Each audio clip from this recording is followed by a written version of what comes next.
Where? I'm sure he'll add himself in once he picks his phone up or something. So, what's happening, everybody who's watching? This is Lockdown Beers with Mr. Simon Perry and Brad O'Nines, who are the new BDC judges. Hello. Well, we hopefully will be at some point this year. Yeah, we might be, allegedly. Yeah. So, yeah, hopefully it will be. Looking forward to it, actually. Can't wait, to be fair. Looking forward to the sort of changes that we're going to make and hopefully some different changes throughout the year. So, yeah, it's going to be good when we finally get out of this shit. More importantly, proper bottle opener. Well, so, cheers, boys. I've got to snap on gear shift, so... Brad on Coronas. Yeah. So, I'm just trying to find mine. So too soon? Bear with me a second while I go find mine. So what have you been doing on lockdown, Brad? Have you been working? No, mostly moving house, to be honest. Yeah, Kerry and I moved house maybe 3 weeks ago now. So we got lucky. We moved just before, like, they said no more house moving. Yeah. Like literally the day before. So we got lucky. And we've just had a lot to do there, really. The business is on ice. We're still running. We've still got a few staff sort of open and going, but the majority of the guys are on furlough just because almost all of our clients are closed. So obviously, the work stops. But it's the right thing to do anyway. Keep people safe. So it's obviously not going to work at the minute, which is. It's getting a little difficult now. People, I won't lie. But the last few weeks we've just been flat out in the house, getting lots of stuff done and sorted. So it's been nice in that respect, Yeah. But you do make wiring looms, don't you, for a living? Yeah. Amongst other things. So, if any drifters want a wiring loom making, Brad, your man, if you've got a few quid, does a proper job. You get what you pay for. Yeah. Of course you do. I mean, we do stuff for F1 and for WEC, GT3, GT2, GT4, that kind of thing, and then we do drive lines for EV vehicles. So we make electric propelled motorsport vehicles. We've built an electric boat, electric plane, a few other stuff like that. So we're an engineering business, really, more than anything. What have you been doing on lockdown, Si? Garden. Making benches. Better bench, scaffold boards. That's one of my fortes, turning out ironwood. Been doing some BDC trophies, which are yet to be revealed. I've done done 4 up to press, so there'll be 6 new trophies for the Pro 2 and Pro for first, second, and third. And I think I've got enough parts to make one more, which obviously depends which competition we run on the day. But yeah, so I've done them. Have you still got any of my old trophies that I made back in the day? You won a few of them, I think, if memory serves me. 2, I think I have of yours. One was a piston, and one is. I'm just looking where it is now. There's that many of them, you see. There's that many of them. As you said that, Si, it kind of leads into the next thing before we start talking about you both judging and stuff. That's quite a collection, Perry, actually. I'll give you that. 36, I think I've got. You show me that, So before we get talking about your judging, do you want to tell us a bit about your history? Well, what got you into drifting, where you started, like leading up to now, kind of thing? Basically, I think like most people sort of got into it back in my days, I'll call it, is we were all messing around in car parks. We were all going to cruises and all that lot. And yeah, I mean, basically a lot of my lot, clubbed together. Timson, rest his soul, and basically put me on a track day, which was Euro Drift days back then, for a licensing day, unbeknown to me. We went up there and I got my pro license, which I turned down and said no. this is brand new to me. I think that's a little bit too much. I don't know on the tracks. Drifting on your own compared to drifting with somebody at that stage is completely different. So I said I'd rather have the Pro-Am license. He said, well, you're borderline pro from what I've seen, and obviously, therefore, to me, you would, hi, Emma, and therefore you would then basically be in the pros. And I'm like, I'd rather have the Pro-Am license. So that's what I did. Won the first year, did the British Open against the pros, won that twice. So I had a good 2006, I think it was 2006, 2007, and then progressed into the second year of Eurodrift, and I think I came third in the pros, and then we went straight into BDC. So I've not looked back since. And your BDC history, you had quite a few, obviously. You showed us your trophies. I've had a lot. I've never had that number one. And it's one of them. It's one of them things that never got ticked off the list, I suppose. But the year I did win it, which was a bit of a controversial year, I actually got second by 1 point or 2 points, I think. But that's the thing about it. I think all the things in the years, and I'm sure Brad, because Brad's obviously been there with me as well in the other role that he's done, not just the driving, but in the background of the pit boss, the spotting and everything else, which is why obviously we wanted to bring Brad on with that side of experience in the first place, is he had the experience of the other side of the coin, which is where I think will help drivers as well. So, yeah, I mean, the stuff that has always wound me up has always been the judging. Pretty much till Kieran took over, and I believe that they got it right in so many ways. The wheel's round, don't invent it. Yeah. Tweak it by all means, but don't invent it. So back to your driving, when you were competing, did you finish like top 5 every year pretty much? I think 2008, 9, 10, 11 and 12, I was never out of the top 5. I was second, third, fifth, third, second. But then when you got in the GTR, is that when GTR, yeah, the GTR and it all was went obviously down, the first. She's in every car. It wasn't just that. I think it was a combination of a few things. Is everybody then had started going on to Westlakes, obviously semi-slicks. Yeah. I was sponsored by a tyre company. So, unfortunately at that point, I got left behind for at least 12, 18 months. So that sort of hindered me.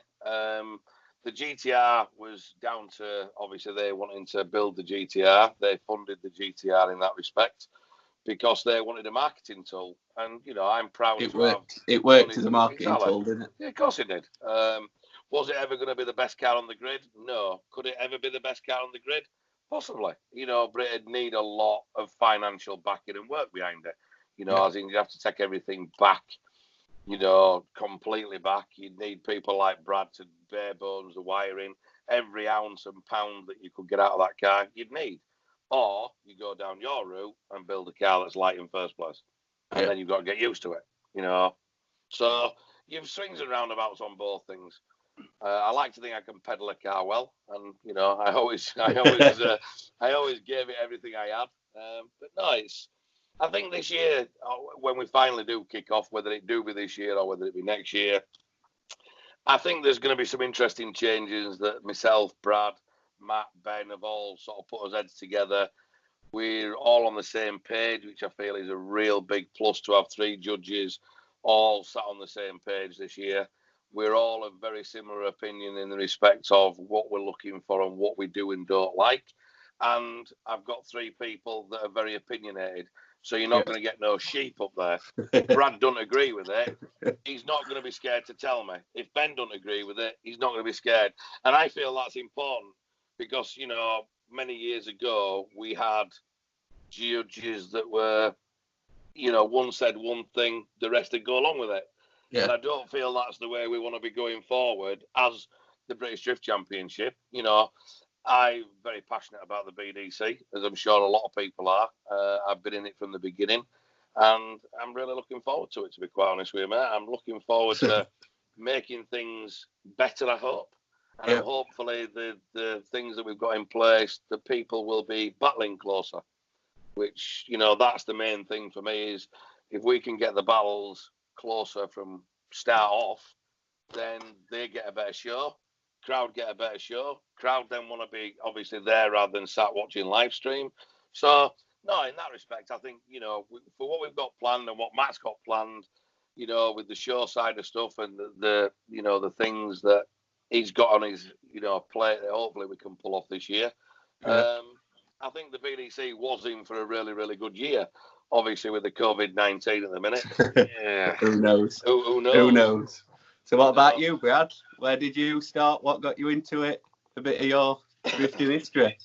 Gosh. Well, obviously, yours is a bit different to size, whereas I'll let you explain. So, I've been in motorsport since I was 8 or 9 years old. And most of my experience in circuit racing, doing British Championship karting back in the late 80s, early 90s. Give me age away. It's all right, you're getting old and fat now. What? I said you're getting old and fat now. Well, yeah, true enough. But I got involved in drifting back in 2006. When I was working at Cosworth at the time, and you did what is it? Didn't you? You did the EDC at that point. Yeah. So I got involved with a young Northern Irish lad called Mark Looney, which I'm sure many of you know, Simon's nemesis for many years. And I ran his car. I didn't have his fucking budget. You didn't have me. Fucking hell. So I ran Mark in the EDC, which is the European Drift Championship at the time, and we took 2 European titles back to back. Is that when you were driving the 350? So that was the 350Z with SVA imports down in Dover. SVA, wasn't it? Yeah. With Rafe and the guys, and we won back-to-back titles with that car, which was, gosh, what would that have been? 07, 08, I think, maybe something like that. Do you know what I always remember, Brad? Just to interrupt you, is EDC. I used to go obviously watch EDC and want to be part of it. Even before I'd started, and you could always guarantee Mark, he'd come out and his practice was shit, right? He was all over the fucking place. And I used to say, when I used to go down with my mate, obviously, and I'd say, what's qualifying? I said, because come qualifying, you think the new driver had got in the car. And all of a sudden, qualifying, he'd go, bump, and he was straight in the battle. But otherwise, he'd do one lap, and then it'd be spin, or it'd be on the grass. He was all over the place on many rounds that I used to watch him, and I'm sure he won't mind me saying that. But come qualifying, he used to just switch a button. And flick that switch. And they were like, so that's what it was all morning. That's what you need to do, though, isn't it? We just did. That's what it was about. It was about working with the car, working with him. Well, maybe that as well. But, it was just about getting things right, finding the limits. We often went out. This is back in the day when, I used to go in the car with him in practice just to see how the car was behaving, how it was handling, to see that was your fault. Dial anything in the suspension, or if I needed to dial anything into Mark, all of that kind of stuff, and back in those days, we did that. And there was many a time. I remember one time at Cadwell, going around the back of the circuit, just up from the start-finish straight, going up the hill. We were travelling. We must have been 110 plus because it was quite quick at that point, and the car had got plenty of punch. And he got 2 wheels on the grass, and he just looked at me and he went, "We're off here." And sure enough, we were. Flat out backwards across the grass, and we must have gone 300 yards off the track. But that's what the practice sessions were about. We were about pushing the limits, working out where you could dial it in, dial it out, and then come qualifying. It was game time. So thankfully that was always one of his abilities. Was always he was able to just focus and turn it on. And do you feel some drivers struggle with that, Brad? That obviously we're hoping to change this year. That some people struggle with That's one of my questions for a bit later, Si. All right, okay. We'll come back. I'm already reading your mind there. So Mark and I ran that with SVA and EDC, and then another Northern Irish chap sort of got in touch with Mark and Chris Arthur and asked him to come and drive for his team that he was setting up. So this was an all new team. Chris had bought a car out of Japan. Did Chris ever drive that car, or did he literally just build it for Mark? No, it was built for Mark. Right. So I mean, Chris bought the car, and I think during the back end of the 08 season, Mark had tested the car. So this is the SAT Supra for anybody who done that. So this the legendary 1,000 horsepower Supra. Well, at that time it was a bit of a dog because it was a show pony. It was a BN Sports show. It's about 600 horse at that point, wasn't it? It was about 500 or 600 horse at that point. Yeah, and it come over. It was bright blue. It come over. Right. I think Miguel Marini had it originally. I think that's when it had come over, and Wes Keating I think was involved in that as well. So it had changed hands a few times, and anyway, Chris had got a hold of it, and he wanted Mark to come and drive the car. So they ran a couple of tests at Landau, maybe in Wales. I think it was Landau. Yeah, it was Landau, if I remember rightly. I think it was, if memory serves me. It was pretty awful. The car was fairly undrivable. So in the off season that year, we'd won back-to-back titles in EDC, and we said, right, okay, now we're going to change tack. So we went with this, and basically Chris, Mark, and I rebuilt the car over that winter, and came out with a new car, and then we ran that. Was it not white? Was it white that first year? Did you went from blue to white, didn't it? Or was it blue then white? No, it was blue first, and then when I brought the Cosworth sponsorship onto the team, that was. Well, Mark and I disagree on this. He says it was 09. I say it was 2010 because he won Donington round 1 that year. And I'm fairly sure on the launch pad that against was 2010. me. That was 10. That was against me. That was when I first started drifting. It was first BDC event. And it was 2009. Was it? Yeah. Were it? 2009. Okay, well, so maybe he's right then. But I thought that was 2010. I've got the video to prove it. So. But that was, that was the start of, for me, that was the start of one of the biggest step changes that we'd seen in BDC at that time, because, I brought in, obviously through my work connections, I brought in a big name sponsor, the likes that we hadn't really seen in BDC to that point. And it gave us obviously the budget to rebuild the car. From ground up, from a bare chassis, we worked on everything. We also had one of the very first Wisefab kits in the UK on the car at that time, trialing it out, and we were able to put about 800 horsepower into the motor. So we had a really strong car coming out that season, and I think that showed, and it showed Mark's ability. It wasn't an easy car to drive, but he did really well with it. I mean, unfortunately, like Simon, we never quite managed to get the BDC title. We came second 3 years. And most of the time it was due to mechanical failures. Like we were cruising, I think it was 2011 or 2012, I can't remember, but we were cruising to winning Knock Hill in the last round, and the oil pump exploded in qualifying, and that was us out. And we only had to literally finish top 16 to take the title. But that's the way it goes, isn't it? Which is motorsport all over, isn't it, really? Pretty much, but we had 5 or 6 great years with that team, and we really, and I feel very proud about it that we pushed the sport on. I know we were fortunate. We had some good budget behind us, and we had a great team of people behind us, and obviously we brought the race truck and the outfit, and really started that whole movement towards a professional outfit, which is what we see as the norm now.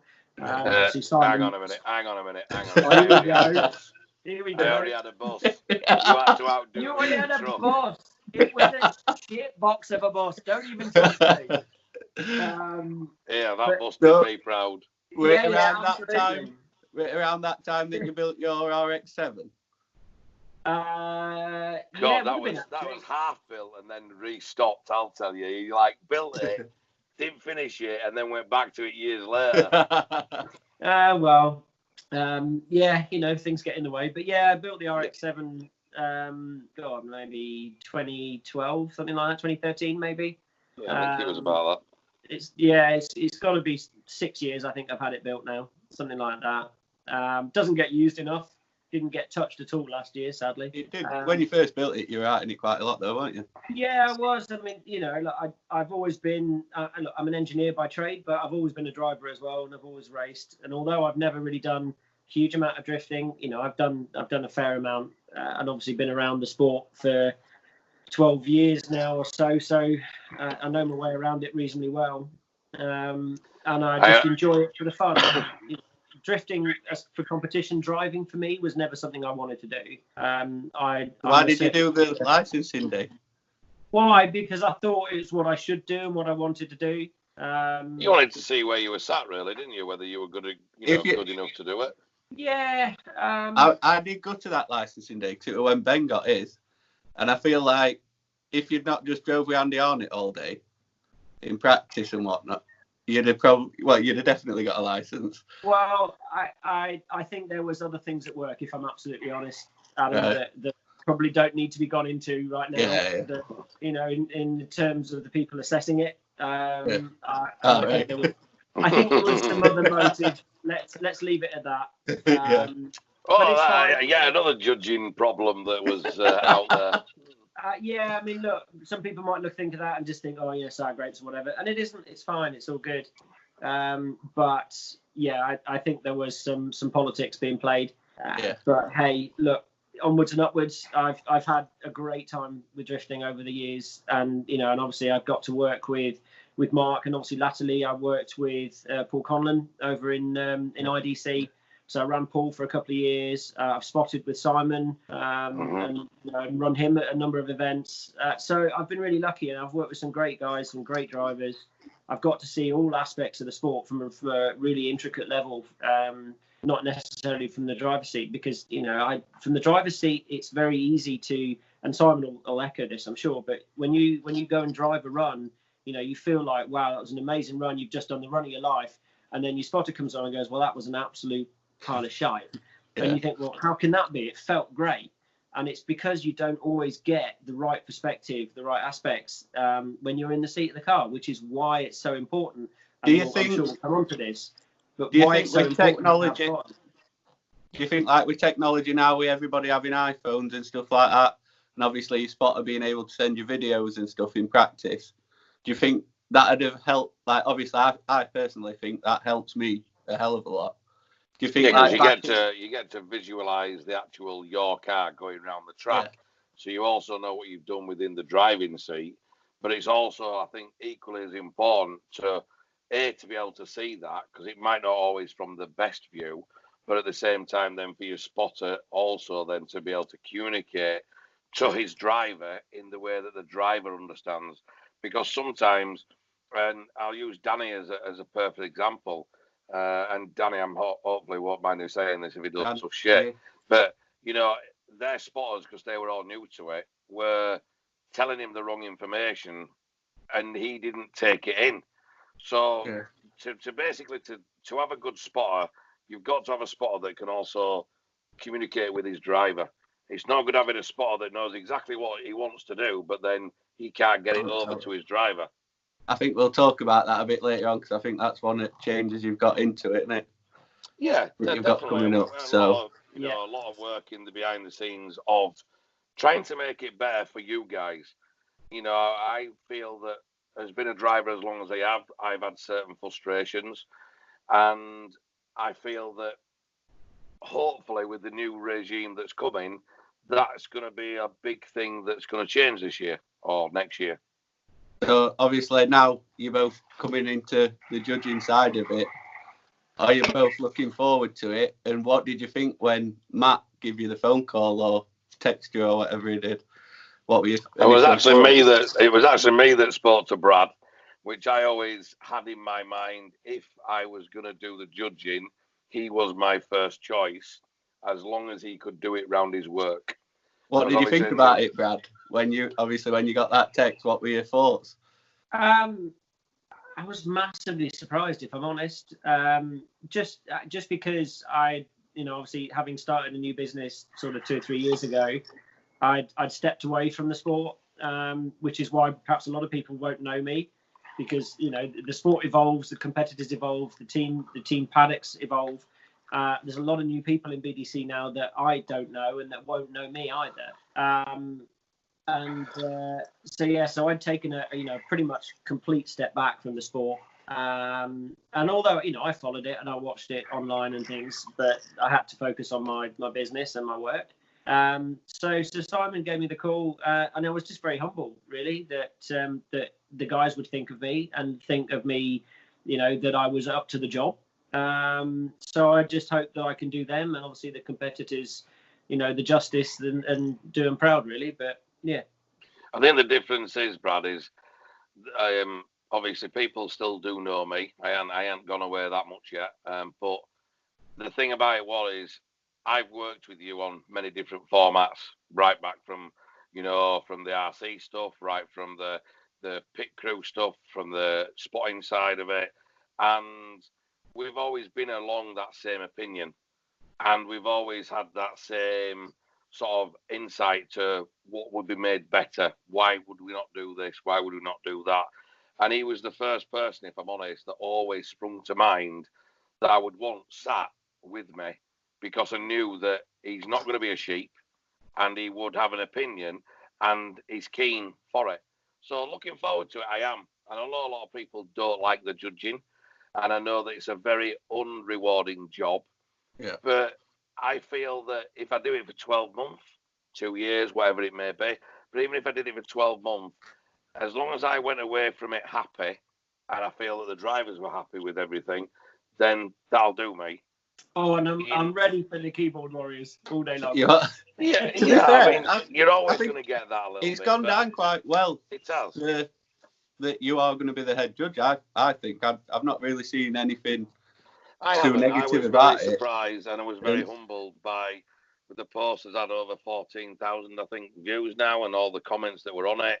And to be fair, I was very, very humbled. But I also think that a lot of people that have known me that back in the day when, I've not done everything right, I have gone in the judges' faces and I've apologised for it. But at the same time, I were going to write that down as one of my questions. What are you going to do if a driver turns up at the judges' tower? I'm big enough, but that's the difference. I'm big enough to apologise for it. Yeah. But the way I look at it is this.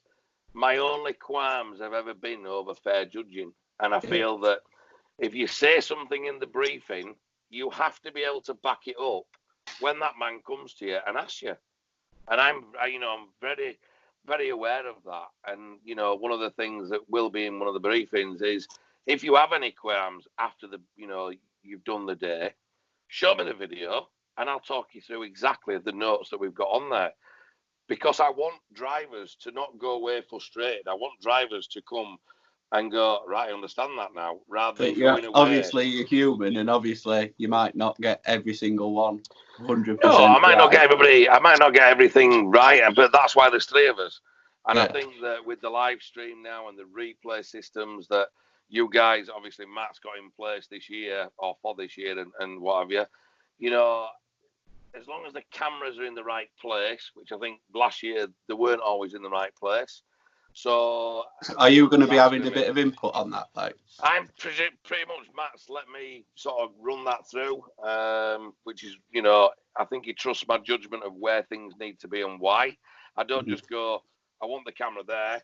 Well, no, I want the camera there because I think that'll get me that, and that clip.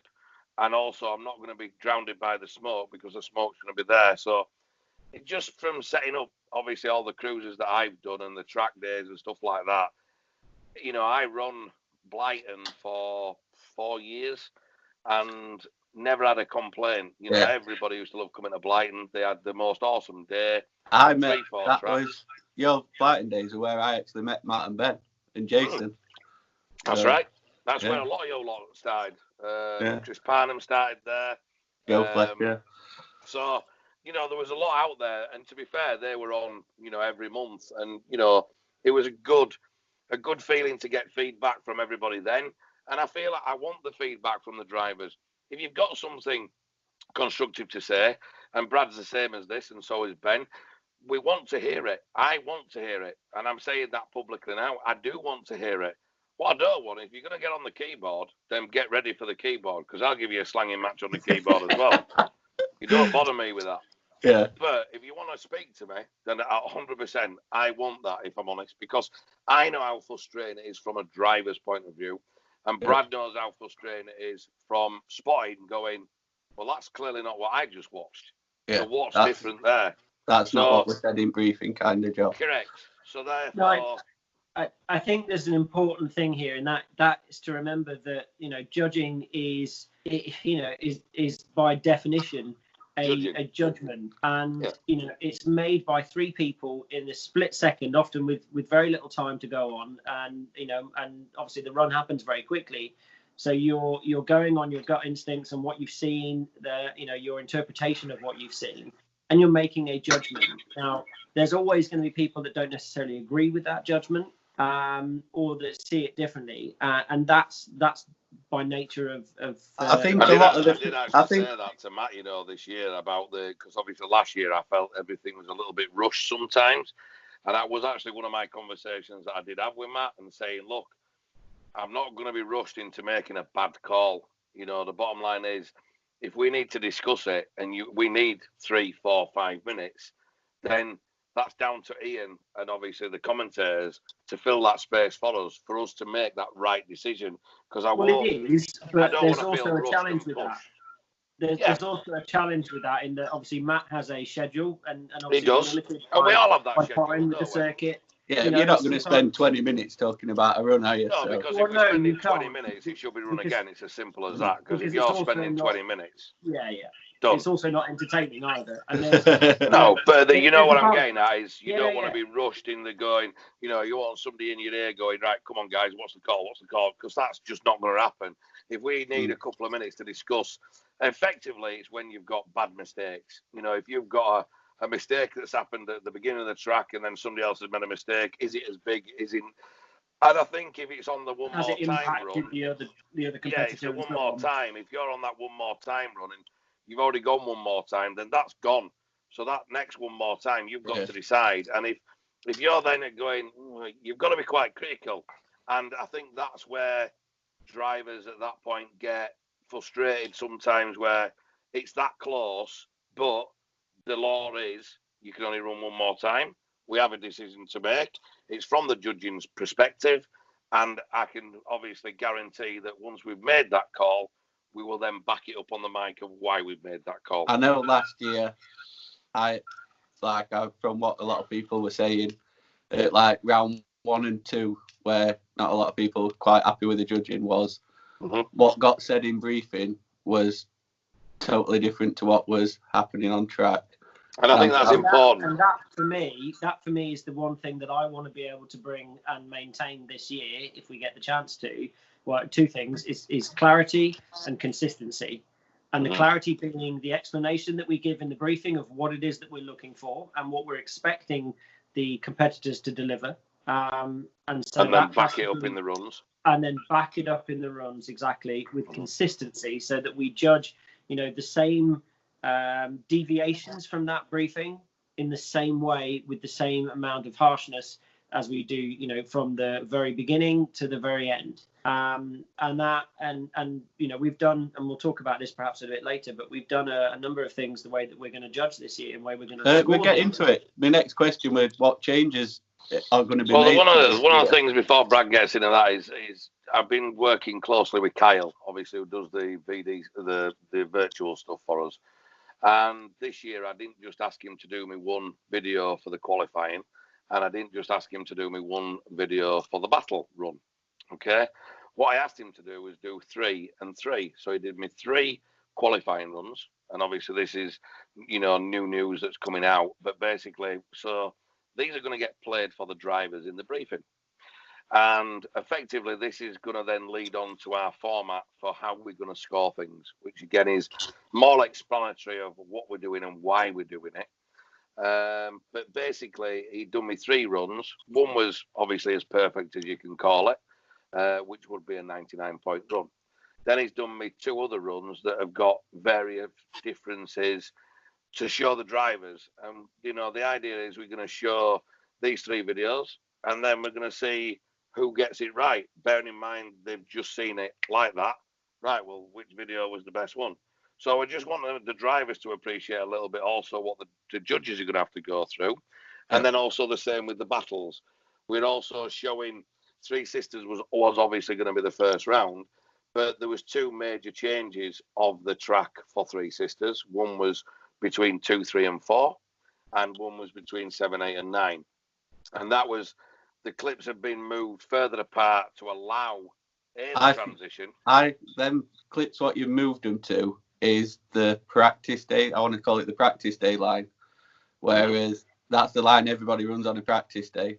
Whereas I think the clips that they run like last year, it made it a challenge.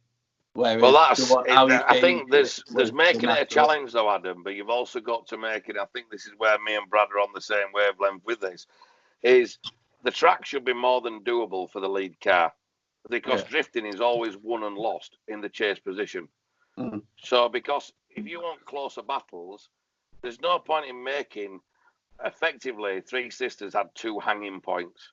It was where 3 was, which is basically you're slowing right the way down. The chase car's got nowhere to go. So he stalls up. Then all of a sudden the lead car puts his power down, he's gone. So you've got that gap then. It's the constant effect. And you can't get it. It's like, it's like a pendulum. He's on a bungee.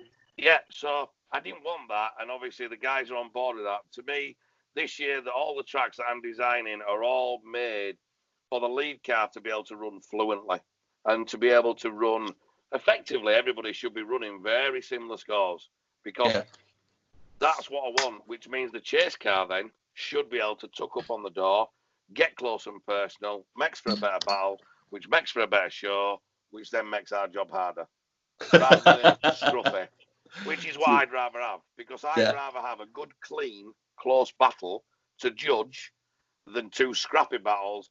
Well, the lead car pulled the gap. Well, did he cut corners to get that gap? Did he get all the clips? Is the chase car on it? If there's 3 of us up there, you're having to watch both cars, or one car and one car. It gets scrappy and it gets sloppy. So to me, if we can do away with that, that's a big plus straight away. So that's one of the things that I've really been concentrating on.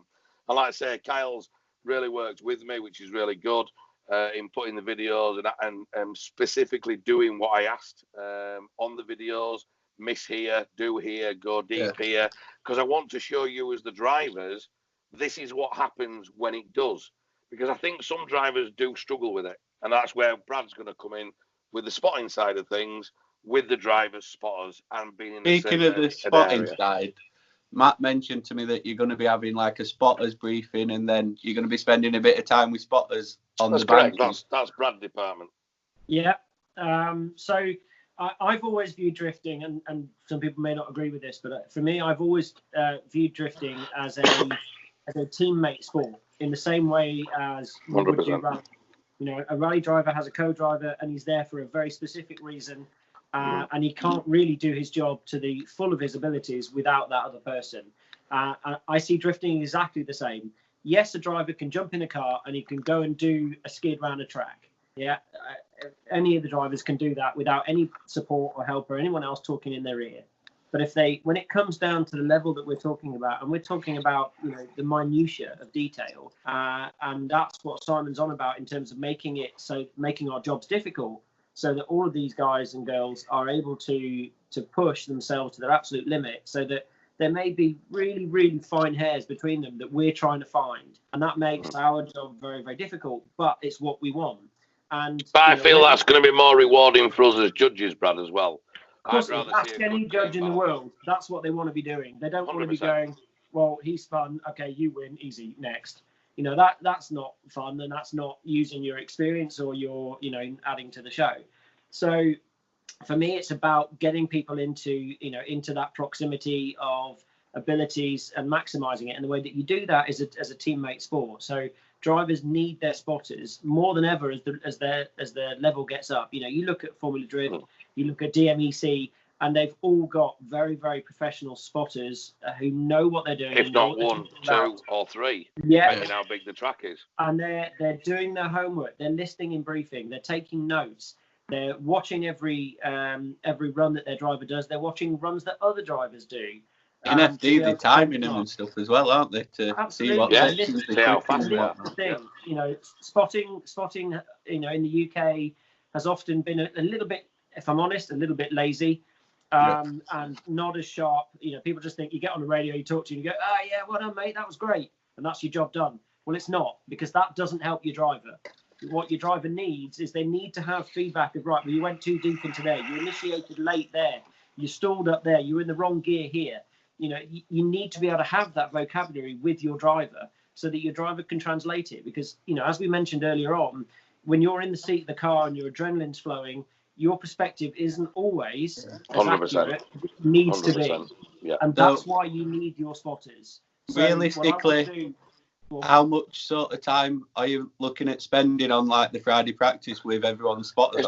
It's not just a Friday. To be fair, obviously Fridays we'll all be around, floating around, doing more than obviously last year. But Brad will also be out, and I say Brad, it'll probably be all of us, but because Brad's from that side of it, I feel Brad's got the most experience from that, and also he's, you know, can clearly, you know, put it over to the driver and speak to the spotters. But Brad's going to be around on the Saturday morning and the Sunday morning in designated areas where we can. Right. We're not going to be 100% sure that we can do it every round, but we're going to try and give a designated spotters area either as good a viewing area as we can, which Danny is very kindly letting us use at my old truck. So he said that we can have spotters up there only, and he will monitor that and obviously do with that. If that's not feasible, then we're going to try and get you near the judging stand. You're not always going to have the same view, but we're going to try and give you the best view. And if all the spotters are in the same area, then that means Brad can talk to everybody. We're not going to go around and run round and go, well, who's mine? 1 o'clock spotter. You know, the bottom line is he will be if you want your spotter, and he will be glad to talk to anybody that's in that space, or I will be, or Ben will be.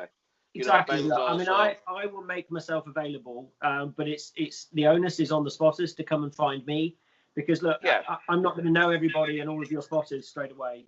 I think it'll really push it forward. To be fair, like I think it's a really good idea. And we're hoping people will obviously get the hoodies done as well. So they say like obviously 1 o'clock spotter. So that helps us and identify. So you if you've got 3 people to get together, you know you're talking to. So it'd be nice if we can get that out there now. You know, if people are gonna, you know, be spotters for a driver, get that word on your back, get spotters on there, you know, so that we know who you are. Because make it easier for us to help you. Correct. So in a hoodie with all your sponsors on, driver's name or something. 100%. And then obviously the word spotter on the back. For me, you know, the spotter is every bit as much the competitor as the guy and the girl who's sat in the car. And 100% that's very much how I view it. It's a team sport. And I think as well that's been forgotten about sometimes, particularly in UK drifting, that, you know, we haven't really treated the spotter as a competitor. They're just, you know, part of the entourage, and that's not right, because they've got a job to do. They are part of that competition. So I want to help them to be that part of that competition. So, you know, I will make myself available, and I will, you know, give my advice as a spotter first and as a judge to these people to help them and help their driver. And I'll speak to their drivers on the radio if I need to and whatever else. And that's 2 different judging criteria there, Brad, as well. Not only are you going to speak to them as a spotter, but when you speak to them as a spotter, then you speak to them from a judging perspective view. It's 2 different things. You know, it's not the same thing. Yes, you're telling the driver to do what he's doing, but from a judging criteria, if he can't do something, it's better to sacrifice 1 little thing than do the 4 things or 5 things that he's doing there. You know, if he's really struggling with something and he really can't grasp it, from a judging point of view, that's bad. But if he can get the other 4 things right, he's still in with a fighting chance, if that makes sense. Yeah. So it's 2 different things, you know, and that leads us to the briefing. You know, you will only be allowed driver in race suit, and you will only be allowed a spotter in the briefings. The end. And, you know, we are going to put some firm rules in this year when it starts, because to me, that's the way you step it up. You know, one brought a gazebo, next year everybody had a gazebo. Yeah. One bought a race suit, everybody bought a race suit. I bought a bus, he bought a wagon. So what I'm saying is it's all that step up, and that's what it needs to be. We want to be able to live stream within the briefing rooms. We want the pictures and everything from the briefing room. Do you think if they live streamed briefing, that you'd have a lot less hate for the judges, like on the live? I think so. I think there's a lot of things that we're going to be doing. I think I'm going to be sitting down with Ian before everything starts, and we're going to go through that sort of thing on the live stream before we start off, which I also think is, to me, it's about bringing the crowd more involved. We've got a few ideas, I think, to bring the crowd more involved with certain aspects of the show, which I'm not going to go into right now. But I think there's room to grow, not only for drivers, which I really want. You know, I'm a driver.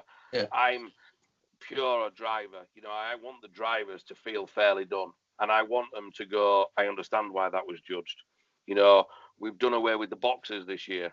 They will all be lines. And them lines are like in Formula Driftway, it's 3 lines. But our lines will be A, B, C. And you will be expected to be on the A line, because the A line is the 100-point run line. If you're not on that A line and you're on the B or the C line, you will be deducted a certain amount of points per judge, regardless. Right. So there's little things like that which we're gonna go into a lot more, obviously, in the briefings. But yeah, you know, the briefings this year need to be more professional. The briefings this year need to step up, in my opinion. And obviously, we want a spotter and we want the driver. We want to be able to have a conversation in there. You know, if you are with your son, and obviously there is only you, your missus, and your son, then obviously we're not going to exclude that. But what we're saying is, it's a driver and a spotter. If you're late to it, then you're going to miss it, and you will have to wait for next morning practice. A question for you: do you think one spot is enough for a team? No. Or do you think every driver should have their own spotter? Depends if they're in the same class, Adam. Well, yeah, true, but even if you're trying to spot, if you imagine you trying to spot for Matt and Ben in the same, you know, in pros, it does get quite hard. Is it doable? I think it is. But if you can get to, my advice would always be have their own driver to their own spotter. Brad might have a different opinion. Yeah, see, I would be a bit more black and white on that, and the answer would be categorically no. Right. I've tried it. I've been at events when I've spotted for Paul Conlon and for other drivers as well in IDC. It's not easy. It's very, very difficult. It's very easy to miss runs, get distracted. I've walked around with 2 radio packs going into my headset and be, you know, talking to one driver on one side and then talking to the other driver on the next. It's very, very difficult. It's not easy, and it's not ideal, because again, you know, just like when you're looking at World Rally or World Rally Cross, for example, you know, they have their own spotters. They build a relationship with that spotter. That spotter has to know how that driver drives, what information they can and can't absorb, when he can talk to them, when they can't talk to them. You know, some drivers I've worked with are happy for me to talk mid-run. You know, really? I was talking, and I used to do that with Mark regularly. That we would talk and say, right, you know, you need to push out now, or you need to back off, or he's spun. You know, step away. Don't blow the rest of the run. And that was fine. We built up that level of communication. Other drivers aren't comfortable with that and don't like being spoken I won't want that. And it's a polarizing thing, right? No, I think some could put up with that. I personally would never be able to hear him anyway. No. But I think that I always like the information after the run to absorb it, and I also used to have it backed up by a video. So that always used to help me anyway. I was very fortunate with the team I had around me, because we always had the truck in a fairly decent position most of the time. So we had, you know, sometimes some better views than other people, but, you know, as most people, yourself included, a lot of people have always used my truck for that one thing. It's always been full of spotters, hasn't it? Yeah, and I feel that Brad's right on the money there. Is it doable? Yes. I wouldn't recommend it. I've done it, and it's hard work. No, you need to be able to build that trust and that relationship with that spotter, and they need to work with you, you know, and for that to work, you've got to have focus. So if it's possible, have one spotter per driver. That's it.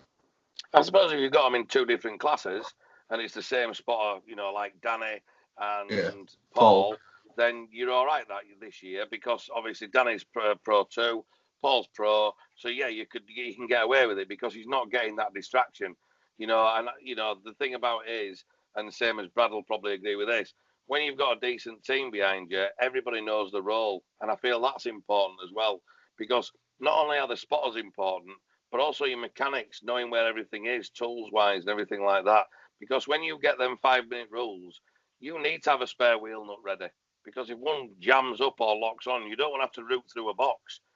Things like having a nut runner battery at the side of your nut runner, not having to go chase for another battery because it's gone flat. I think I'd like to see this year the behind the scenes being a little bit more professional, along with the drivers. I feel that they've got extra wheel nuts out, they've got a spare battery ready, because on that 5-minute rule, there's been nothing more soul destroying than a driver not getting back out through the mechanics being effectively unorganised. Because I know how I'd feel with that, and it's soul destroying. Yeah, it's difficult because we understand that not everybody has the luxury of having a big team behind them or having. But everybody should be able to help each other. Having a squad of people, yeah. And this is the thing, exactly. Whether you're a solo driver and you're turning up with one other person, or you're turning up on your own and you're doing everything, and I don't think there's probably many of those people now, but there used to be. I think there's more than you think, Brad, to be fair. I mean, I don't think there's that many. Only 1 or 2 people turn up. But I would really encourage all of the competitors to get some people around you. Have a chat with your mates, get some reasonably handy people with you. 1 or 2 is plenty, and just get a system going, just so that you're giving yourself every opportunity. Because look, we know you're putting a lot of money down, a lot of time down to come and do this series and to take part. Some of you drive for hours and hours and hours to get to the circuits. Why do all that effort just to let it go because you haven't got prepared and haven't got all the kit you need or the personnel that you need, and just got your team together? So use this time now while we're all sort of locked away to get yourself prepared, get the stuff you need around you, get the people you need around you, and get a system together and say, right, when I used to run Mark, we had sort of a team of about 4 or 5 or 6 people, and every single one of us had a job. Every time that car came in, whether it was through an accident or whether it was just at the end of a battle, we all had our own job. We knew exactly what we needed to do. The car came into the pits, Mark got out, we did our thing, and within a few minutes, it was ready to go again. But you don't think that made things run a lot smoother, Brad, as well on that side of things? Of course it does. Because everybody knew what they're doing. There's no headless chicken moment and everything else. And, and we've all seen it. We've all done it. But that's the time when you have to get a grip and go, hang on a minute, we need to sort this out. Yeah. This is getting beyond a joke now. He needs to be doing that solely, and like Brad says, while we're on the lockdown, there's no reason why people can't be having the video calls and getting everything in situ ready for when it does kick off. And we are, full guns loaded and away we go. So the little things that, we're hoping throughout everything, we're going to put the effort in. We are hoping that from the drivers, we get that effort back. And I feel that that'll really step up the next level for BDC as well. I have a question for you, actually, Adam. That's for end, mate. That's last question. That's the last bit. You get to ask me a question. Oh, I've got a few for you as a driver. Who's out of all the previous judges? Who do you think is the best? And would you be modelling yourself off of their kind of judging? Brad, I'll let you go first with that one. Gee, thanks. I won't be modelling myself off anyone, because I don't personally think that's the right thing to do. The beauty of judging is that you bring your own interpretation to it, your own style to it, and I think it's an incredibly individual, personal thing. So I don't think I could be like anyone else, even if I wanted to be. Right. Because for people who do know me, know that I'm quite a strong character. That's why I love him, though. That's why. That's why I wanted him. Apparently, but look, I have a fairly strong character. I know my own mind, and I'm determined to be able to bring that that personality, that judgment, that perception to the panel. So yeah, I don't think I could be anybody else. In terms of who I think is the best, again, it's a subjective thing, isn't it? You know, I mean, I think it's widely regarded that you know, most people look up to Kieran Hines, you know, as a very experienced judge. Is he the best? I don't know. Am I the right person to even be qualified to say if he's the best or not? I always liked Brendan Stone judging. Okay. Yeah, I mean, when he used to do BDC, his briefings, he used to tell you everything, like from a driver's point of view, what he wanted. And I feel that that's where, you know, maybe Kieran, you see, obviously I've got a lot of respect for Kieran, and obviously I communicate a lot with Kieran. But I feel that Kieran's knowledge of the judging is, like I said, you don't need to invent the wheel. You might tweak it here and there and try something. And I certainly want to do that with this team. You know, I want to try a couple of new things. They may work, they may not. They're in my head that they'll work. We've discussed it and they should work. But, you know, when the logistics come to it, you might go, that really don't work. But I want to try a few new things, but I ain't going to change the wheel. It works. The judging criteria for what we're going to use and how we're going to judge it works. As for, I have to say that I think the judging went up a notch since Kieran and all his team got involved, 100%, because I feel that he explained things very well of exactly what he wanted, where he wanted it.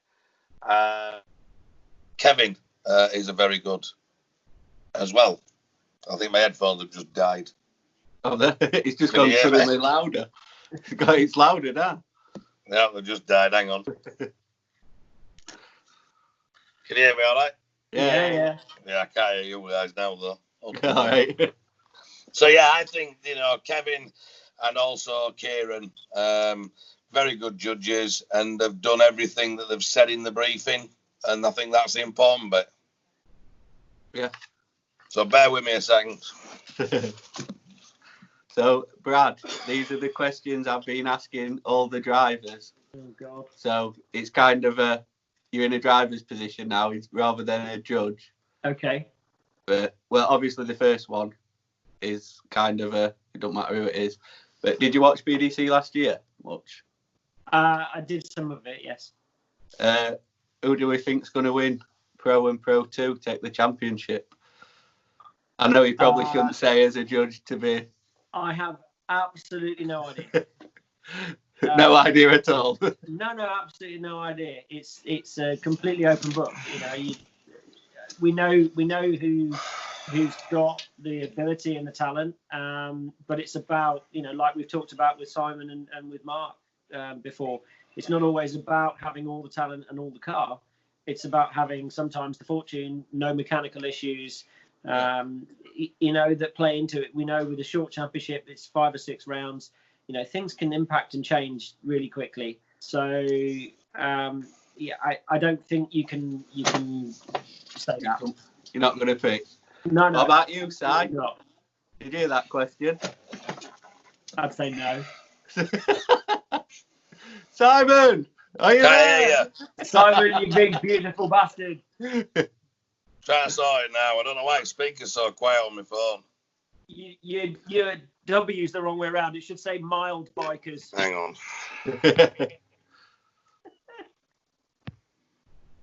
Right, while he's sorting that out, I'll be back in a second. Come on, Si, today. You're holding job up. Trying to sort it out now. Technology's not my thing. Not mine either, pal. So, while you're sorting it out, can you hear me a minute? Just. Who do we think is going to win Pro and Pro 2? Ooh. That's an hard one because Josh King's gone up now, hasn't he? Yeah. Yeah. You see, Josh King, I feel, is very, very talented driver. Having real problems here. Can't hear a word now. Bloody stupid things. So I feel obviously mine, Monacock, the strong favourites from finishing last year. I'd like to see some new blood mix it up, but I think I'd also like to see, and I think this is where, the judging and the layout of the line comes so important this year, of will we get the battles that I want? I hope so, because the line should be a lot different where we can make it different. So I feel that that's going to be the biggest thing of doing that. So back to the question. I think if Danny settles down, I think Danny could be a contender. Danny just gets a bit carried away with himself now and again. But I think he could be a contender. Charlie Hume, I think he's still Pro 2, isn't he? Yeah. So Charlie's a very good line driver. He's not the most exciting driver to watch, but for a judging point of view, that doesn't really have to come into it, because if he's on that line, he's going to score that run. Pro, I'll be honest with you, I feel that you've got a real good shot if you can get the car dialed in, because I feel that that's the right car to do it with. You know, you've just got to make sure you can get the reliability out of it and get them consistent runs in as well. I feel you've got a good shot of being on that top 3. So I bet there's half a dozen drivers in each class that really could make it do this, which I'd like to see. I don't want to see any one person just run away from it. Yeah. So your next question is, you're in a driver's position here. So if you turned up to BDC and your car broke because you were getting it off the trailer, and you can pick any other driver on Grid's car to use for the weekend, whose car would you use? Brad, I'll let you go first with that. If you can remember. Oh, you won't know him, will you? Try to get my speaker to work. I might have to come out of the call and come back. Jesus. Whose car would I use? Pass. Pass. The Supra. If I could, yeah, absolutely. I'd have to have a little word with Shay. Yeah. To see if I could borrow it, but no, whichever one was available. Seeing as Simon in here, I'll ask you the next one, which is, if you've got a money's no object drift build. Hang on, Si's trying to join again. No. Good chat, lads. Yeah, we're recording again now. Anyway, boys, thanks for fucking that of us, Si. It's all right, no problem. Not my fault, sound man. I've been here ages, me, mate. Yeah. Your car broke at BDC. As you can all tell, the public, we'll just let them know that Matt's just woke up and joined us, really. And you can tell by his face that he's still half asleep. So, Si, your car breaks as you're getting it off trailer. You're back in a driver's position here. Whose car would you be using for the event? You can pick anybody. I think if it's team, you'd have to go with your team, because obviously you've got sponsors to look after. Obviously, I always try to look after my sponsors very well, or best ever I could. You know, if that didn't matter and you literally couldn't pick your team car, I'd have to pick something similar to what I was driving, which obviously would either be a 35, which ain't going to happen, or it'd be a 33 or a Skyline of some sort. I think jumping into something like yours or an S-body, something that I'm not used to, I would struggle with. So probably Danny Maguire's, Matt Carr's, something that I should be able to do a few laps in and basically, hopefully, still qualify. Yeah. So, I missed this one. The money's no object build. So if you had a money's no object build, what chassis would you be building? What engine? I'd still build the VR38, because I think that's a really good engine anyway. What, even when rods are flying through outside the block? Well, only once. How many engines have you done, Adam? In this? None in this. No, yet. How many engines have you done? 2 J's? None. And it just had a new piston, a new rod. Have you touched on this yet? Have you watched any of these, Si? Yeah, I've watched a few. Did you realise it was you we were talking about when we were on about? I've not had a new engine. It's just had a new piston in it. Exactly. A new crank, 4 new rods, 6 new pistons, 2 new blocks. New heads. I've never ever blown an RB up. When was it? 2009 or 2010. I think I did an engine per round. Yeah. What were that down to? Well, first year at BDC. But I think it'd probably GT86. I think I'd build if I were going to build another one. I feel it's the right base, wheelbase. It's got a lovely, back end with the no overhang at the front. So I think that's going to be the drift car of the future as people progress. I feel that that's going to be the choice that people are using. So I always like to try and be different, but I think as you're going to build something that was going to be a winning formula, it would still be that with the GTR engine in it. Because I do feel the GTR engine, once it's built, are a strong engine effectively. What about you, Brad? He's going to say triple B rotor. No, obviously, yeah. I might be known for my rotaries, but what I would actually build is a Porsche 911 with a mid-mounted 2J on a transaxle gearbox. That'd be different. You think that'd be any good? Where would you sit? Where would you sit? Fucking hell. They'd be sat on fucking bonnet. Well, you'd have your engine about here. Mr. Bean on roof. Yeah. You'd have the engine there, mid-mounted, and then you'd have a transaxle box, whereas obviously the box in the 911 comes forward. You would have it backwards, transaxle, and just have the engine sat there and go with that. Why not? Money's no object. Yeah, you make it work. So you're not building something to win then? Who knows? You built a 35. Exactly. But I never built that to win. No shit. Exactly.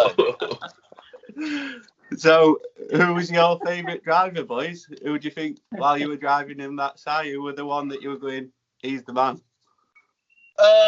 I think I learned a lot from going to Ireland, and I like, we did say until we had to restart the call again. My bad. I've got a lot of respect for Phil Morrison, Mark Looney from back in EDC days. My favourite driver from back in EDC days had to be Bonbon. He was the most flamboyant and on the edge driver you could ever watch. He really did not know how to drive slowly. So he's the one that always stuck out throughout everybody that I used to go to EDC. As for BDC, I don't think you can take anything away from, if Dwayne ever came over, Connor, Jack, they were always ones to watch because, you look at Connor now and he's turned into a very professional racing driver. He's learned a lot from Jack.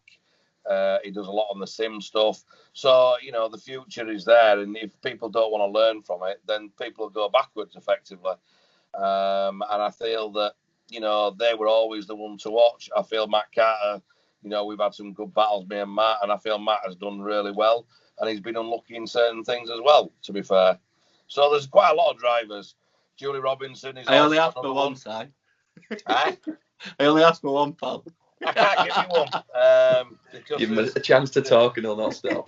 Different. What is it? There's different people for different criteria. No. Julie Robinson for just a happy attitude. She's a good driver. She's been unlucky with the power that she's got and the tyres and the car and everything else. But she's still running the same car from 2009, I believe. 2008. I would like to see her in a proper car like. Yeah, I would. Yeah, because I feel she's just to deserve that. She can pedal a car, but at the same time, she still comes along. She doesn't take herself too seriously. She gets out there and has fun. She pays the money like everybody else, and she cracks on with it. So I can't give you just one driver because I feel there's so many different drivers for different reasons, unfortunately. So what about you, Brad? Well, obviously for me, Mark Looney was the guy who got me into the sport, and I first fell in love with it really watching him drive. And I think for me, he wasn't always the most flamboyant and entertaining of drivers necessarily, but he was always just so smooth and so pinpoint accurate that I really admired his style, because it was, whenever you sat with him in the car, it was just effortless. You see a lot of drivers who are flapping around and their hands are going 100 miles an hour, and they're trying to keep up with the car. Mark was never like that. He was almost asleep sometimes watching him, and that was just a natural style that he had. I think for me, pound for pound, the most naturally talented driver that I've ever seen is, and second only to James Dean, is Dwayne McKeever. For me, he's just the most naturally gifted driver, I think, probably outside of James, that I've ever seen. I mean, his affinity with the car, his ability to just push it beyond its limits, beyond his limits, and still make it work, for me, is fabulous to watch. What about you, Matt? What was the question? He's still asleep, I'll tell you. He's like, his eyes are open, but there's nobody listening to you. Favourite driver? I mean, Connor. You can't take it away from Connor. Maybe you, Adam. Yeah, you're a favourite driver. I look up to you. If I want to say Crash, Connor. Connor's a savage driver. Yeah. Get Carter on a good day. I mean, I think you put it on a comment earlier saying that Matt Carter 2 years ago, he were high then. He were winning stuff then. He were confident and really smashing stuff. And Martin Richards last year were just he gelled with car and worked really well. So I think different drivers have different. You have a year or two, don't you, being on it. It's hard to keep consistently. But there's only James Dean really who's done it every single year. Always. I think a lot of that with James Dean is also the fact that he's driving A, in so many championships, and B, he's never not driving. And that is obviously brings me to the people that only turn up to the events and only do practice days are never ever going to progress the sports unless they're very naturally talented anyway. You've got to put the seat time in. You've got to do the practice days. You've got to be able to know when your car's doing something wrong to be able to get better. So, there's a lot of things out there that will make you better, but, you've got to start with the basics in my mind, and you've got to be able to, not just do the events. You have to be able to go out and sort of go, right, I have to go do some practice days. I need to make sure this car's right. And I don't think, obviously, everybody's in a financial position all the time that they can do that. So it's a hard one, especially when you want to be in the championship. But as regards, the best driver, I also think that stuff like that's a lot to play with. You look back at Team Slide, you lot did a lot of bash days, and you could certainly tell the year after that had happened because we smashed a lot of seat time. Yes, you put a lot of seat time in. So as the biggest advantage, it doesn't matter what tyres you're going on at that point. I feel that seat time is the way forward. You've got to have the seat time. They say that we're a bit shit. Can you remember that year in team competition? What year? We knocked out Team Lasser, Team Sats, Infinity, and we were all in fucking 250 brake shitters. Yeah. You were never in 250 brake shitters. Easy pickings, weren't it then? A standard NBA. I'd hardly call them shitters. Dodgy judges. But I did put it down to judges as well, Brad. But yeah, I'm sure we're going to have none of that this year. So last question, have you got out that you want to ask me and Matt? I think the main thing for me is, what would you change barring, for yourself, and what would you make the difference, with the BDC that you'd like to see come in, and what's the worst thing in the BDC that you'd like to see go out? You only get one question, say. Well, I've got 3 parts, so shut up. Something that's played on my mind a bit, not necessarily that I want to see changed, is like in 2014, 15, probably 90% of the pro grid were on a tyre deal, where they were getting free tyres, road tyres, whereas now 95% of us are paying for tyres, obviously at a discounted rate, but back then it was cheaper. I don't think there's anybody really getting tyres now for nothing, though, is there, Matt? Not really. They're very small. Very small. Everybody's paying towards them now that I know of. I think there's probably 1 or 2 that aren't or are getting sponsored to pay for them and stuff. But but yeah, back then, majority of the grid were on a road tyre, and they were all. There was definitely more sponsors out there, wasn't there? Yeah. Whereas then the semi-slicks come in, and the semi-slicks kind of ruined that because the tyre companies didn't want to be losing to other tyre companies because they were on a better tyre, which is obviously a semi-slick. But yeah, I kind of think that it'd be a hell of a lot cheaper and it'd keep more drivers in. You can't like last few years. You kind of see drivers just come in for a couple of years, wax all the credit cards and everything, and then disappear. Just to hold you on that one though, I personally think that's happened since day one. You like name a driver who's done that because of tyres in the last couple of years. That's happened every year because of something. Yeah, true. Like I said, I don't. It's not something that I want to change and think. Yeah. I just think I don't know. I know what you're saying. It was a lot fairer when it was on road tyres. There's not to be a necessarily lot more sponsors out there. I just think nicer on your pocket, basically. Yeah. And there were a lot more like corporate backing sponsors stuff, whereas now like on the tyre side of it, it's not really like that, even though everybody's running tyre stickers.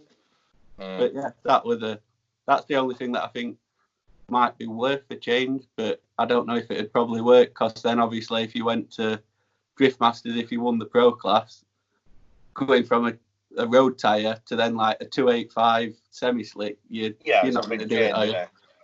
So, yeah. And what about you, Matt? What's the main thing that you are wanting to do with the BDC that's different to, what Dave's done with it? What's the main thing that you're wanting to do different with the BDC?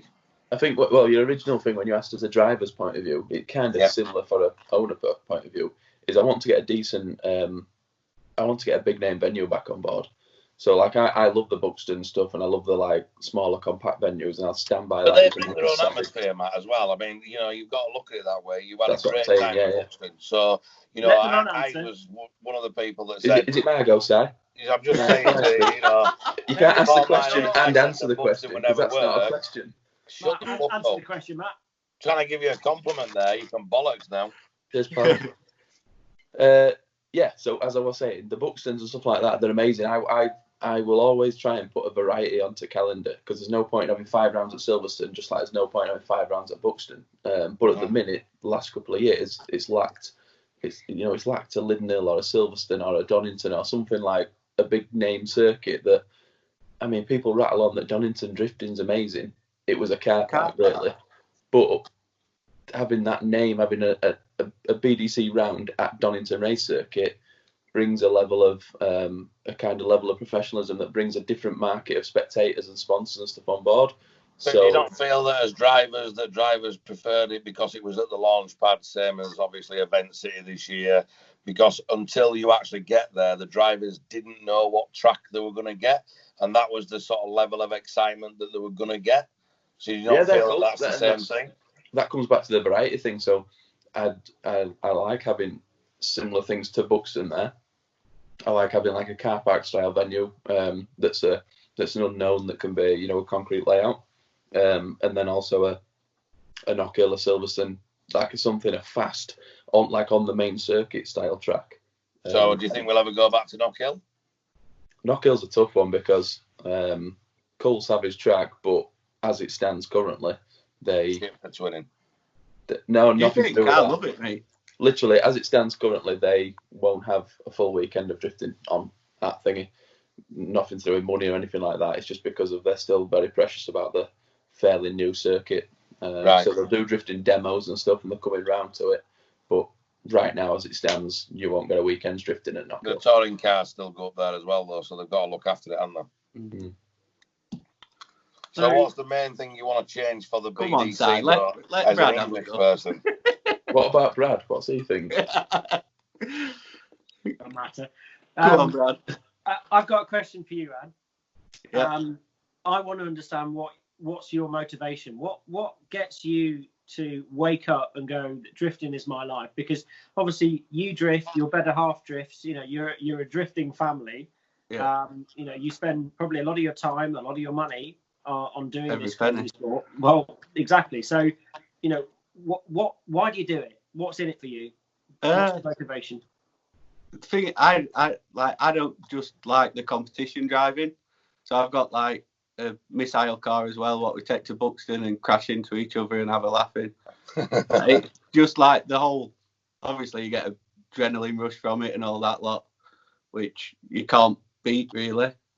I've got quite an addictive personality, I think.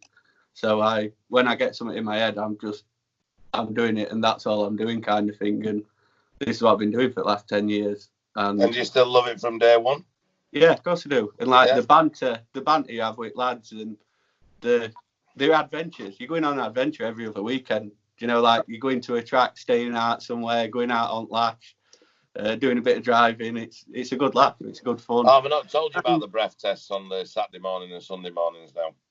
To be fair, last year I was very good. I weren't even drinking at BDC really. On the Friday night I was, but on the Saturday night I was. I've kind of realised now, after 10 years of, well, this will be my 9th season competing.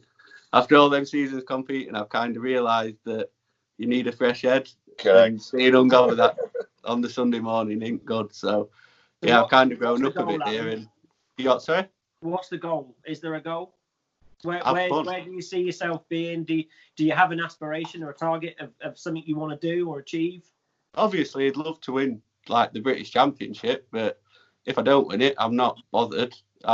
I enjoy going to the events and having a laugh with team and everything, and obviously having these weekends away and these adventures. So that's enough for me. It's the only motorsport that I ever known about where I feel that, and Brad's obviously been involved in a lot more than I have, but you know, going back to go-karting and even going the rallycross and everything else, is they were all cutthroat. You know, nobody used to give anything away to each other. It was all cloak and dagger. Whereas drifting is always, for me, 90% of people will always help each other out, which is, I think, the main thing that always spurred me on as a driver. Is I always loved that. Yeah. And they would settle it on the line, no matter who it was. You know, and, you know, yourself included, Adam, I've give you diffs and everything else. That, to me, is the one thing that I hope drifting never loses, because I feel that that's one of the biggest things in motorsport that we have going for us, that we will help each other out until you're on that line. Like when I ripped my car off at Liddon Hill, 2015 or something, to get that car out for practice, it ripped a wheel off and everything, and it were right off. It were fucked. But they were like, obviously your team. There were about 4 or 5 different teams all there working on it, and you had about 5 people's parts on that car to get it back out. But to me, that's what I'm saying. And I hope that this year, Matt, as boss man, I hope that we can show that a little bit more in the behind the scenes of that camaraderie. Because I feel that, the people need to see that they'll settle it on the line, but behind the scenes, it's one big family. And, rather than that click, click, click, we don't want that click. We want a family, because that's what the BDC started as, and hopefully it'll always end as. So for me, that was always the biggest thing for me. Same question for you then, Matt. What's your goals and aspirations, and why do you do it? Me, I just want to do really well and get rich. Like, I don't even like it. You shouldn't have bought BDC then. I know, yeah. You fucked up there, didn't you, kid? Let's do it easy. What do you miss as a driver? No, to go on what Brad's saying is like, I want to make it successful. For 2 reasons. One, I still genuinely love drifting. I want to make it a savage championship that is genuinely better. And the theory is that if I'm always trying to make it better for drivers, fans, for everybody in it, then no one can complain really. It can only get better for everybody. But I enjoy it as the business side of it as well, and learning that side of things, progressing all that. So from both sides, which you couldn't run the BDC on if you just wanted to make some money, because it'd fail miserably. You wouldn't, there's no, definitely at this stage, there's no money in it to be made at the minute. So yeah, both sides, the business side of it and just progressing drifting. And from a driver's point of view, what did you enjoy the most? When I was driving? Yeah. 2014 were good, wasn't it, Adam? Finishing the course? Yeah, just making it through a lap. Do you know what? Exactly the same as Adam says. Like, you've got to have... Drifting's a hell of a lot of money, and if you go just to do the full-on competitive side and just go with determination to win, I personally don't think that's enough. You need to go and enjoy the full weekend with with mates, and go and enjoy the full thing, because you don't get enough time on track just to make that, to warrant that being enough. Well, there's more time off track, isn't there? So if you're having a lap off track, then it makes it a fun weekend, doesn't it? Yeah, savage weekend. Yeah. But the flip side of that, of course, is that we're now seeing what people are. Go on, Brad. The flip side that we're now seeing, is that people can make a career. And James has done it. Connor's now doing it. Steve has done it as well. So there are and off track as well. Yeah, absolutely. And although we are probably a few years behind the likes of America, where athletes can turn these sports into careers, we are now seeing that shift, probably paved by James, who's led that way. But we are seeing people make the footings for a professional career now as a result of this. So there is also another carrot at the end of it. Now, obviously, that's for the top 0.5%, let's say. But it's still there, though. But it exists, and it didn't always used to. Well, it never did. So I think that's something else to add into the mix, doesn't it? Yeah, there's more and more sponsors. Like you, Adam, you mentioned about there's less big corporate tyre sponsors out there, but overall, the sponsorship that is there is more and more. Yeah, but you're saying the biggest money in drifting is your tyres. So if they're free, the biggest one that's basically engines. But yeah, there's a hell of a lot of sponsorship here. Or rear quarters. I still wouldn't be doing it if we didn't have the likes of DKM and Comp Clutch on board. I'd have had to quit years ago. So I think everybody would. I mean, I think if you want to be at that level in the top, even the top 10, the top 15 drivers, if you haven't got some sort of help, whether it be financial or somebody who's prepared to map your cars, build your engines, get them quarters done, bodyman, blah, blah, blah. If you didn't have that help, even from mates, there's no way, and that touches back on what Brad was saying earlier, your pit crew are just as important as your spotter is, as the driver. It's a full team that's needed to pull together as one. Then it's down to the driver's shoulders to make it perform. Of course it is. But without the other people being in the background, which would be nice to be able to show that this year, you really wouldn't have the championship that you're going to get and the people driving that you're getting. Yeah, true. But great, boys. We've been going for another 25 minutes, so that's like an hour and a half we've been going for. So if anyone listens to all this, they deserve a clap. 10 minutes of Perry and 25 minutes of us. No, yeah. But it was 5 minutes of chat. I think it was very informative for the drivers who are driving next year. I'm sure they'll love this, what you've both been saying. So thank you for spending an hour and a half with us. And I just hope we can. I just hope we can improve it, and I hope we can, get things better for Matt, for the BDC, for the drivers, for everything. We're trying to do a lot more work behind the scenes so when the events do start, that we're trying to make drivers, spotters, the events, the line, everything that little bit better. So hopefully then, once this lockdown's over and we can all get back at it, that's exactly what it's going to happen. So really excited for it. Well done to everybody. Stay safe. Yeah, that's it. I shall see you all in a bit. See you later, everybody. Good to chat, boys. Yep. See you later.